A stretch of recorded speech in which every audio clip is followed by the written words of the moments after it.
D K Shivakumar ಮುಖ್ಯಮಂತ್ರಿಯಾಗಿ ಇವತ್ತು ಪ್ರಮಾಣ ವಚನ ಸ್ವೀಕರಿಸ್ತಾರೆ. ಆದರೆ ಅವರ ಕ್ಯಾಬಿನೆಟ್ ಅಲ್ಲಿ ಯಾರಿರ್ತಾರೆ? ನಿನ್ನೆ ದೆಹಲಿಯಲ್ಲಿ ಸರಣಿ ಸಭೆಗಳಾಗಿದೆ. ಸರಣಿ ಸಭೆಗಳಾದರೂ ಕೂಡ ನಿರ್ಧಾರ ಇನ್ನೂ ಪ್ರಕಟವಾಗಿಲ್ಲ. 10 ರಿಂದ 14 ಸಚಿವರು ಪ್ರಮಾಣ ವಚನ ಸ್ವೀಕರಿಸಬಹುದು. ಯಾರಿಗೆ ಅವಕಾಶ? ಈ ಕುತೂಹಲ ಇನ್ನೂ ಚಾಲ್ತಿಯಲ್ಲಿದೆ, ಇನ್ನೂ ಜಾರಿಯಲ್ಲಿದೆ. ಮ್ಯಾರಥಾನ್ ಸಭೆಗಳನ್ನು ಮಾಡಿದ್ರೂ ಕೂಡ ಮಂತ್ರಿಗಿರಿಯ ಸಸ್ಪೆನ್ಸ್ ಮುಂದುವರೆದಿದೆ. ಮೊದಲ ಲಿಸ್ಟ್ನಲ್ಲಿ ಯಾರಿಗೆ ಅವಕಾಶ ಸಿಗುತ್ತೆ? ಪೂರ್ಣ ಪ್ರಮಾಣದ ಕ್ಯಾಬಿನೆಟ್ ಅಸ್ತಿತ್ವಕ್ಕೆ ಬರಲ್ಲ ಅನ್ನೋದು ಖಚಿತ ಇದೆ. ಮೊದಲ ಪಟ್ಟಿಯಲ್ಲಿ 10 ರಿಂದ 14 ಮಂದಿ ಮಾತ್ರ ಡಿ ಕೆ ಶಿವಕುಮಾರ್ ಅವರ ಜೊತೆಗೆ ಮಂತ್ರಿಗಳಾಗಿ ಪ್ರಮಾಣ ವಚನವನ್ನು ಸ್ವೀಕರಿಸ್ತಾರೆ.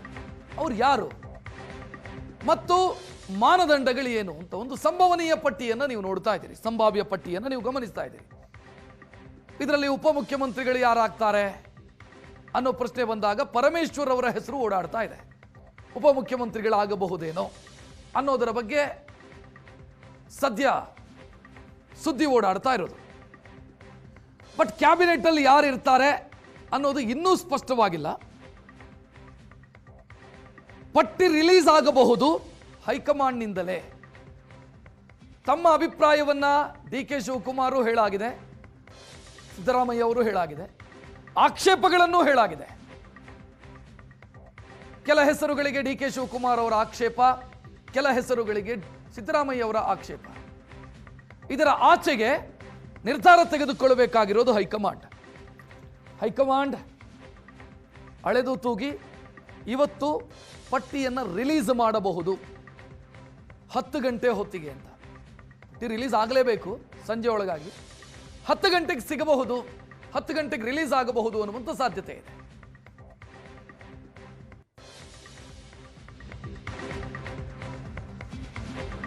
ಡಿ ಕೆ ಶಿವಕುಮಾರ್ ಅವರ ಸಂಪುಟದಲ್ಲಿ ಯಾರಿಗೆ ಡಿಸಿಎಂ ಸ್ಥಾನ ಅನ್ನೋದು ಪ್ರಶ್ನೆ. ಒಂದೇ ಡಿಸಿಎಂ ಹುದ್ದೆಯ ಬಗ್ಗೆ ಹೈಕಮಾಂಡ್ ನಿರ್ಧಾರ ತೆಗೆದುಕೊಂಡಿದೆ ಅನ್ನೋ ಮಾಹಿತಿ.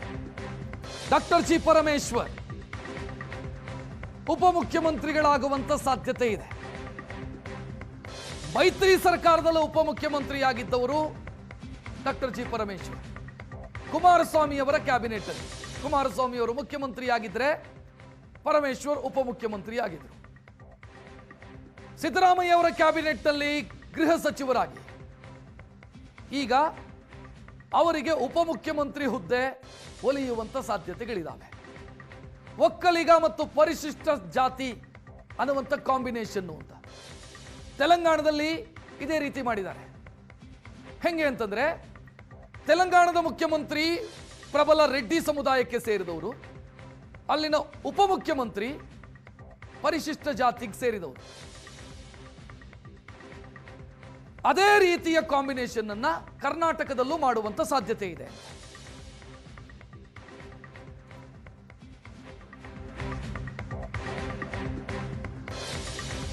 ಇನ್ನು 10 ರಿಂದ 14 ಮಂದಿ ಸಚಿವರು ಪ್ರಮಾಣ ವಚನ ಸ್ವೀಕರಿಸಬಹುದು. 14 ಮಂದಿ ಸಚಿವರನ್ನಾಗಿ ಮಾಡಿ ಅಂತ ಸಿದ್ದರಾಮಯ್ಯ ಹೇಳಿದರೆ 9 ಮಂದಿ ಮಾತ್ರ ಸಾಕು ಅಂತ ಡಿ ಕೆ ಶಿವಕುಮಾರ್ ಹೇಳಿದ್ದಾರೆ. ರಾಹುಲ್ ಗಾಂಧಿ ಅವರದು ಸೂಚನೆ ಇದ್ದಿದ್ದು ಕ್ಯಾಬಿನೆಟ್ ಅಲ್ಲ, ಹೊಸ ಈಗ ಮೊದಲ ಪಟ್ಟಿಯಲ್ಲಿ 5 ಮಂದಿ ಹೊಸಬರಿಗೆ ಅವಕಾಶ ಕೊಡಿ. ಕ್ಯಾಬಿನೆಟ್ ಅಲ್ಲಿ ಹೊಸತನ ಇರಬೇಕು. ಅದೇ ಹಳೆಯ ಮುಖಗಳು ಮತ್ತೆ ಮಂತ್ರಿ ಆದ್ರೆ ಏನ್ ಮಾಡ್ದಂಗೆ ಬಂತು? ಮುಖ್ಯಮಂತ್ರಿಯೊಬ್ಬರು ಬದಲಾದರು ಅನ್ನೋದನ್ನ ಬಿಟ್ರೆ ಮತ್ತೇನು ಬದಲಾವಣೆ ಅಂತಂದ್ರೆ ಏನಾಯ್ತು? ಹೊಸತನ ಏನು ಬಂತು? ಅದಕ್ಕಾಗಿ 5 ಹೊಸ ಮುಖಗಳಿಗೆ ಅವಕಾಶ ಕೊಡಿ ಅಂತ ರಾಹುಲ್ ಗಾಂಧಿ ಸೂಚಿಸಿದ್ದಾರೆ. ಅದು ಮೊದಲ ಪಟ್ಟಿಯಲ್ಲೇ ಅವಕಾಶ ಕೊಡಲಿ ಅಂತ.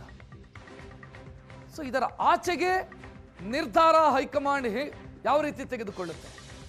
ಅಭಿಪ್ರಾಯಗಳನ್ನು ಕೇಳಾಗಿದೆ. ನಿರ್ಧಾರ ಹೈಕಮಾಂಡ್ ಪ್ರಕಟಿಸಬೇಕು. ಅದು ಏನು ಅನ್ನೋದು ಸದ್ಯಕ್ಕಿರೋ ಕುತೂಹಲ.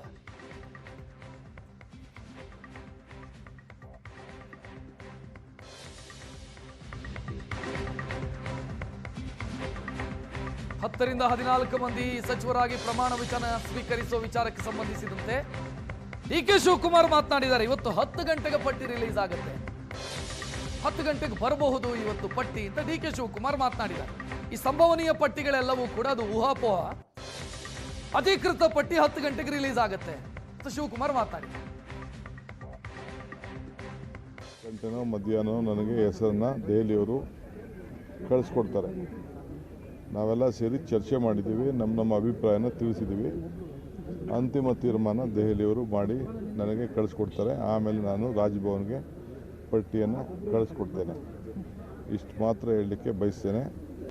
ನಮ್ಮ ಕಾಂಗ್ರೆಸ್ ಭವನದ ಒಂದು ಭೂಮಿ ಪೂಜೆ ಇತ್ತು, ಅದು ಇನ್ನೊಂದು ಪ್ರತ್ಯೇಕವಾದ ದಿನ ಮಾಡೋಣ ಅಂಥೇಳಿ ತೀರ್ಮಾನ ಆಗಿದೆ. ಸೊ ಯಾರಿಗೆ ಆ ಇನ್ವಿಟೇಷನ್ ಕಳಿಸಿದ್ದೀನಿ ಅವರೆಲ್ಲ ಇನ್ ಟೈಮಲ್ಲಿ 2 ಗಂಟೆ ಒಳಗೆ ನಮ್ಮ ಬ್ಲಾಕ್ ಅಧ್ಯಕ್ಷರು, ನಮ್ಮ ಪದಾಧಿಕಾರಿಗಳು, ಜಿಲ್ಲಾಧ್ಯಕ್ಷರು ಮತ್ತು ಯಾರಿಗೆ ಇನ್ವಿಟೇಷನ್ ಹೋಗಿದೆ ನಮ್ಮ ಗ್ಯಾರಂಟಿ ಸಮಿತಿಯವರು ಅವರೆಲ್ಲ ಕೂಡ ಭಾರತ್ ಜೋಡೋ ಭವನಲ್ಲಿ ಇದ್ದರೆ, ನಾನು ಕ್ಯಾಬಿನೆಟ್ ಮುಗಿಸಿ ಪ್ರಮಾಣ ವಚನ ಆದಮೇಲೆ ಕ್ಯಾಬಿನೆಟ್ ಮುಗಿಸಿಸ್ಬಿಟ್ಟು ರಾಹುಲ್ ಗಾಂಧಿಯವ್ರನ್ನ, ಖರ್ಗೆ ಸಾಹೇಬ್ರನ್ನ ಅವ್ರನ್ನ ಬೀಳ್ಕೊಡುಗೆ ಕೊಟ್ಟು ನಾನು ಕಾಂಗ್ರೆಸ್ ಕಚೇರಿಗೆ ಬರ್ತೇನೆ.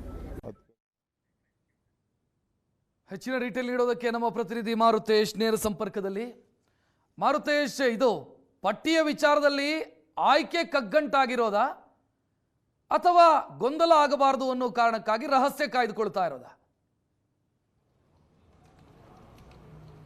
ಅಲ್ಲ, ಎರಡೂ ಇದೆ ರಕ್ಷತ್. ಈಗ ಮಾಧ್ಯಮಗಳಲ್ಲಿ ಬರ್ತಾ ಇರುವಂಥ ಹೆಸರುಗಳಲ್ಲಿ ಅಂಥದ್ದೇನು ಬದಲಾವಣೆಗಳು ಕಾಣಿಸ್ತಾ ಇಲ್ಲ. ನಿನ್ನೆ CM DCM ಜೊತೆಗೆ ಖರ್ಗೆ ವೇಣುಗೋಪಾಲ್ ಸಭೆ ನಡೆಸಿದಾಗ 9 ಜನರ ಹೆಸರು ಫೈನಲ್ ಆಗಿತ್ತು. ಕೊನೆಗೆ ಅದು 11+1 ಅಂದರೆ 12 ಮಂದಿ ಅನ್ನುವಂಥದ್ದು ಫೈನಲ್ ಆಗಿತ್ತು. ಆದರೆ ರಾತ್ರಿ CM DCM ವಾಪಸ್ ಹೊರಟ ಬಳಿಕ ಮತ್ತೆ ಒಂದು 3 ಹೆಸರುಗಳು ಅಥವಾ 2 ಹೆಸರುಗಳು ಸೇರಿಸಬೇಕು ಅನ್ನುವಂಥ ಚರ್ಚೆಗಳು ನಡೆದು ಈಗ ಅದು 14+1 ಅನ್ನುವ ರೀತಿಗೆ ಬಂದು ತಲುಪಿದೆ ಅನ್ನುವಂಥ ಮಾಹಿತಿ ಇದೆ. ಇದು ಅಧಿಕೃತವಾಗಿ 10 ಗಂಟೆಗೆ ಒಂದು ಪಟ್ಟಿಯನ್ನು ರಿಲೀಸ್ ಮಾಡ್ತೀವಿ ಅಂತ ಹೇಳಿ ಹೇಳಲಾಗ್ತಾ ಇದೆ. ACC ಮೂಲಗಳಿಂದಲೂ ಕೂಡ ಆ ಮಾಹಿತಿ ಬರ್ತಾ ಇದೆ. ಹಾಗಾಗಿ ಅಲ್ಲಿಯ ತನಕ ಕಾಯೋದು ಸೂಕ್ತ. ಆಯ್ಕೆಯ ಸಂದರ್ಭದಲ್ಲಿ ಗೊಂದಲಗಳು ಆಗಿರೋದು ನಿಜ. ತಮ್ಮ ಬೆಂಬಲಿಗರನ್ನು ಕ್ಯಾಬಿನೆಟ್ಗೆ ಸೇರಿಸಬೇಕು ಅನ್ನುವಂಥ ಒತ್ತಡವನ್ನು ಮಾಜಿ ಮುಖ್ಯಮಂತ್ರಿ ಆಗಿರುವಂಥ ಸಿದ್ದರಾಮಯ್ಯನವರು ಕೂಡ ಹಾಕಿದ್ದಾರೆ. ಆ ಪೈಕಿ ಕೆಲ ಹೆಸರುಗಳನ್ನು ಕೈ ಬಿಡಲಾಗಿದೆ. ಜೊತೆಗೆ ಒಂದೇ DCM ಮಾಡಬೇಕು ಅನ್ನುವಂಥ ವಿಚಾರದಲ್ಲಿ ಸಿದ್ದರಾಮಯ್ಯ ಪರಮೇಶ್ವರ್ ಅವರ ಹೆಸರನ್ನು ಶಿಫಾರಸು ಮಾಡಿದ್ರು.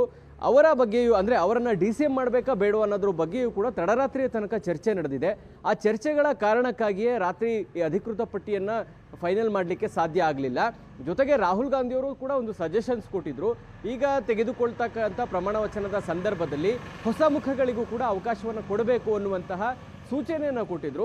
ಆ ಕಾರಣಕ್ಕಾಗಿ ಕೆಲವರನ್ನ ಕ್ಯಾಬಿನೆಟ್ನಲ್ಲಿ ಸೇರಿಸುವಂಥ ಪ್ರಯತ್ನಗಳು ನಡೆಯಿತು ಅನ್ನುವಂಥದ್ದಿದೆ. ಆದರೆ ಅದು ಫೈನಲ್ ಆಯ್ತಾ ಇಲ್ವಾ ಅನ್ನೋದ್ರ ಬಗ್ಗೆ ಖಚಿತತೆ ಸಿಗ್ತಾ ಇಲ್ಲ. ಹೀಗಾಗಿ ನಿನ್ನೆ ಸುಮಾರು 12 ಜನರ ಹೆಸರಿನಲ್ಲೇ ಭೈರತಿ ಸುರೇಶ್ ಅವರ ಹೆಸರಿರಲಿಲ್ಲ, ಚಲುವರಾಯ ಸ್ವಾಮಿ ಅವರ ಹೆಸರಿರಲಿಲ್ಲ. ಹೀಗಾಗಿ ಅವರನ್ನು ಕೂಡ ಈಗ ಕ್ಯಾಬಿನೆಟ್ನ ಒಳಗೆ ಸೇರಿಸಲಾಗಿದೆ ಅನ್ನುವಂಥ ಮಾಹಿತಿ ಲಭ್ಯವಾಗ್ತಾ ಇದೆ. ಹೀಗಾಗಿ ಮುನಿಯಪ್ಪ ಅವರ ಮಗಳ ಅನ್ನೋದ್ರ ವಿಚಾರದಲ್ಲೂ ಕೂಡ ಗೊಂದಲಗಳಿತ್ತು. ಹಾಗಾಗಿ ಈಗ ಬರ್ತಾ ಇರುವಂಥ ಮಾಹಿತಿ ಪ್ರಕಾರ ಮುನಿಯಪ್ಪ ಅವರನ್ನೇ ಫೈನಲ್ ಕ್ಯಾಬಿನೆಟ್ಗೆ ತೆಗೆದುಕೊಳ್ಳುವ ತೀರ್ಮಾನವನ್ನು ಹೈಕಮಾಂಡ್ ತೆಗೆದುಕೊಂಡಿದೆ ಅನ್ನುವಂಥ ಮಾಹಿತಿ ಇದೆ. ಕಾರಣ ಮುನಿಯಪ್ಪ ಅವರು ಪಟ್ಟು ಸಡಿಲಿಸಿರಲಿಲ್ಲ. ಜೊತೆಗೆ ಮಗಳನ್ನು ಕೂಡ ಕನ್ವಿನ್ಸ್ ಮಾಡುವಂಥ ಪ್ರಯತ್ನವನ್ನು ಹೈಕಮಾಂಡ್ ಮಾಡಿತು. ಹಾಗಾಗಿ ಅವರು ಕೂಡ ಕನ್ವಿನ್ಸ್ ಆಗಿದ್ದಾರೆ. ಹೀಗಾಗಿ ಮುನಿಯಪ್ಪ ಅವರು ಕ್ಯಾಬಿನೆಟ್ನ ಒಳಗೆ ಇನ್ಕ್ಲೂಡ್ ಆಗ್ತಾ ಇದ್ದಾರೆ ಅನ್ನುವಂಥ ಮಾಹಿತಿಗಳು ಕೂಡ ಲಭ್ಯವಾಗ್ತಾ ಇದೆ. ಒಟ್ಟಿನಲ್ಲಿ ಈ ಆಯ್ಕೆಯ ಸಂದರ್ಭದಲ್ಲಿ CM ತಮ್ಮವರನ್ನ ಕ್ಯಾಬಿನೆಟ್ಗೆ ಮೊದಲ ಲಿಸ್ಟ್ನಲ್ಲೇ ತರಬೇಕು ಅನ್ನುವಂಥ ಒತ್ತಡವನ್ನು ಹಾಕಿದ್ರು. ಹಾಗಾಗಿ ಆ ಒತ್ತಡದ ಕಾರಣಕ್ಕಾಗಿಯೋ ಏನೋ ರಾತ್ರಿ CM DCM ಹೊರಟ ಬಳಿಕ ಕೂಡ ಸುರ್ಜೇವಾಲಾ, KC ವೇಣುಗೋಪಾಲ್, ಮಲ್ಲಿಕಾರ್ಜುನ್ ಖರ್ಗೆ ಅವರ ನೇತೃತ್ವದಲ್ಲಿ ಒಂದು ಫೈನಲ್ ಡಿಸಿಷನ್ ತೆಗೆದುಕೊಳ್ಳುವ ಸಲುವಾಗಿ ಸುದೀರ್ಘವಾದಂಥ ಸಭೆ ನಡೆದಿದೆ. ಆದರೆ ಅಂತಿಮ ಪಟ್ಟಿ ಈಗ ಬೆಳಗ್ಗೆ 10 ಗಂಟೆ ಅಷ್ಟೊತ್ತಿಗೆ ಕಳಿಸ್ಕೊಡ್ಲಾಗುತ್ತೆ. ಅದು ಅಧಿಕೃತ ಅಂತ ಹೇಳ್ಬೋದು. ಏನಾದರೂ ಶಾಕಿಂಗ್ ಅನಿಸುವಂಥದ್ದು ಅಥವಾ ಸರ್ಪ್ರೈಸ್ ಅನಿಸುವಂತಹ ತೀರ್ಮಾನಗಳು ಆಗತ್ತಾ ಅನ್ನುವಂಥ ಕುತೂಹಲಗಳು ಸಹಜವಾಗಿಯೇ ಇದ್ದೇ ಇದೆ. ರಾಹುಲ್ ಗಾಂಧಿ ಅವರ ಸೂಚನೆಯನ್ನ ಪಾಲಿಸಿದ್ದೇ ಆದ್ರೆ ಒಂದೆರಡು ಹೊಸ ಮುಖಗಳು ಸರ್ಪ್ರೈಸ್ ಆಗಿ ಎಂಟ್ರಿ ಆಗುವಂತ ಸಾಧ್ಯತೆಗಳನ್ನು ಕೂಡ ನಾವು ತಳ್ಳಿ ಹಾಕುವಂತಿಲ್ಲ. ಹಾಗಾಗಿ ಎಲ್ಲರ ಚಿತ್ತ ಈಗ 10 ಗಂಟೆಗೆ ಯಾವ ಪಟ್ಟಿ ರಿಲೀಸ್ ಆಗುತ್ತೆ ಅನ್ನೋದರ ಕಡೆಗೆ ಹೋಗ್ತಾ ಇದೆ. ರಕ್ಷತ್, ಥ್ಯಾಂಕ್ ಯು ಮಾರುತೇಶ್ ಮಾಹಿತಿಗೆ.